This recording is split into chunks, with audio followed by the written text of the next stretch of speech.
let's resume. So now, our topic is about money management, which is very crucial kasi yung technique given na yun eh. Parang yung mga ibang tao, di ba? May baril, di naman alam gamitin. Given na yun eh. Yung money management, eto, isa sa mga tools na dapat matutuhan mo sa trader kasi as trader, nagtre-trade ka ng pera. So dapat magaling ka sa pera. Ganun lang kasimple yun. Di ba? So, the reason why you're losing might not be your strategy. Kasi why? Meron iba. Katulad, hindi lang gamit namin strategy. Pareho na din naman. Diba? But still, may natatalo, may nananalo. Meron akong tinatawag na insanity trap, which is madalas yung mga amateur natatrap dito. Na, limba, gagawin nila, mag-aaral sila, tapos magde-demo, magla-live, matatalo. Pag natalo, naghahanap ng ibang technique. Parang kumbaga yung mga iba na bumili ng baril, tapos yung baril hindi nila maputok, naghanap na lang ibang baril, mas maganda. Kala nila nasa baril yun, wala naman. Kung marunong ka, kahit anong baril hawakan mo, puputok at puputok yun, makakatama. So, doing the same thing over and over again, expecting a different result. That's why yung teaching style ko, hinahayaan ko yung student ma-experience niya.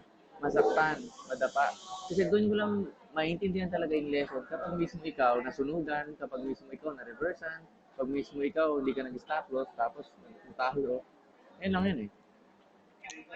Ito yung pinaka-graph when it comes to being successful in Forex. 15% ng strategies na kailangan mo. Money management mo 30% and of course state of mind 55%. Kasi pag hinay blood ka, naging emotional ka, kahit gano'n pang ganda strategy mo money management, apektado ka. Wala siyang pinagkaiba sa isang marksman na napakaganda ng baril pero nervyoso. Hindi makakatama yun. So, eto sa mga sinasabi ko sa students, dapat meron ka enough na bankroll. Tinatawag ko, at least meron ka 1,000 pips to 5,000 pips or more na buffer. Na-explain ko na sa inyo yan. Di ba, meron kang $500, i-trade mo siya na at least, di ba, 0.1, 0.01, or 0.03. Kung gusto mo mas maganda, or kung gusto mo, na mas mataimtim ang buhay ng sir, mag-open ka ng 5,000 pip buffer na account. Diba, nag-open ka $5,000 and forever mo na siyang ilagay sa $1 per pip. Para meron ka 5,000 pip buffer. Or kung nag-open ka ng $500, ilagay mo siya sa 0.01. Meron kang 1 cent.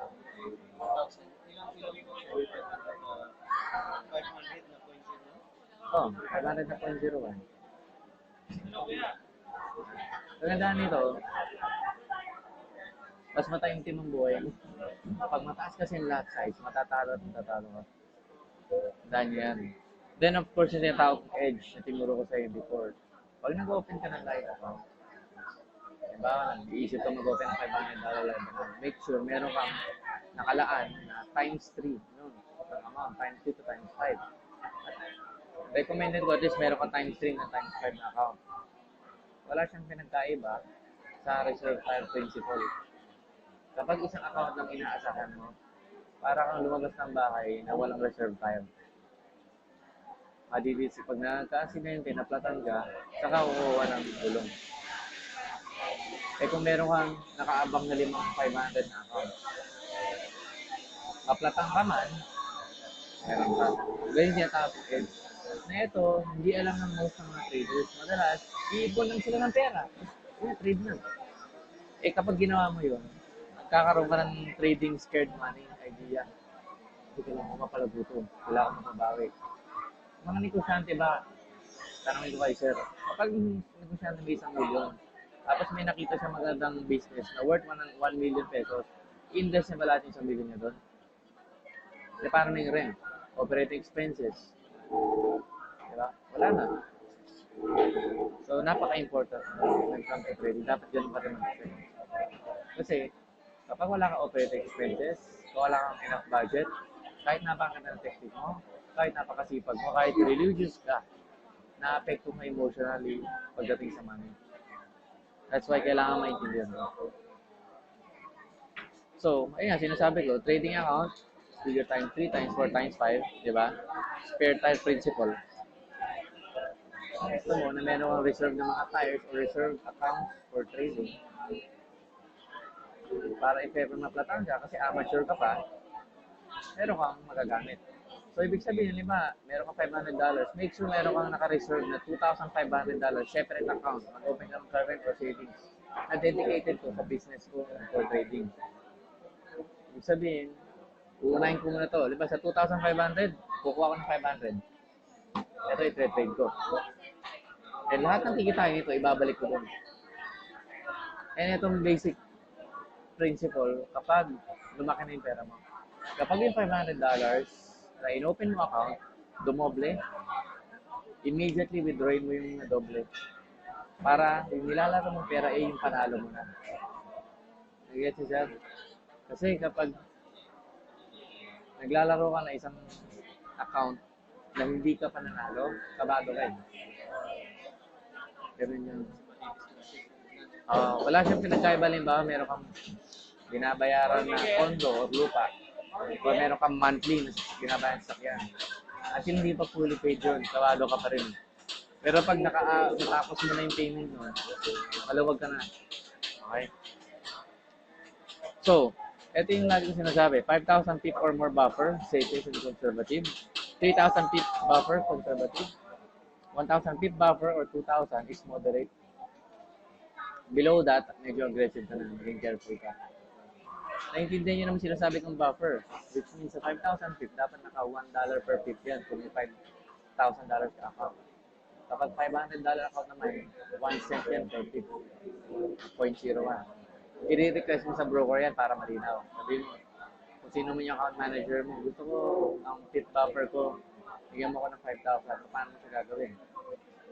Tutulungan ka nila. Lalo na pag nalilito ka pa. Kasi yung volume yun eh. Ina-adjust mo eh. Diba? Next, of course, keeping it simple. Alam mo na yung pattern, the way we trade from DC to DC. DC, sell ka. And then pag nag-bounce doon, magbabay. And sell, paulit-ulit. Ayun yung profit cycle na tinatawag. Every time na may DC, you have an opportunity to take profit and make money. Two simple things to remember to remain profitable. Where do you take your trades? DC zone. Where is price likely to go next?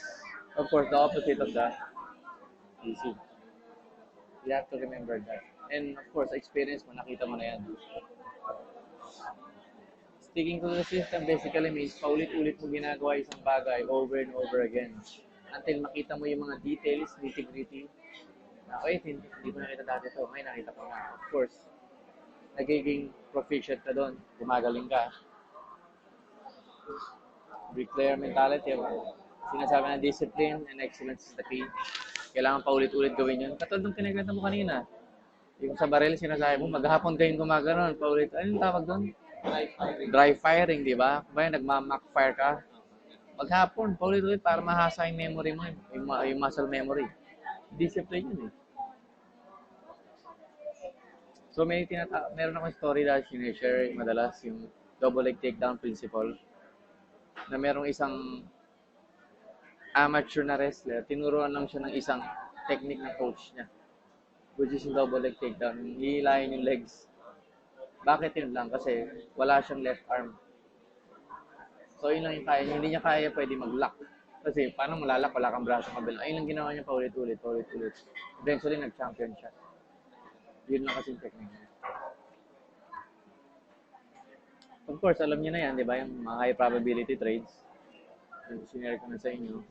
So, remember, sabi nga ni Bruce Lee, I fear not the man who has practiced 10,000 kick once, but I fear the man who has practiced one kick 10,000 times. Napaka-powerful na. You have to master it over and over and over again. With the money management, with the techniques. And of course, Mushin. Ulit-ulit, diba? You don't think about winning or losing, you think about following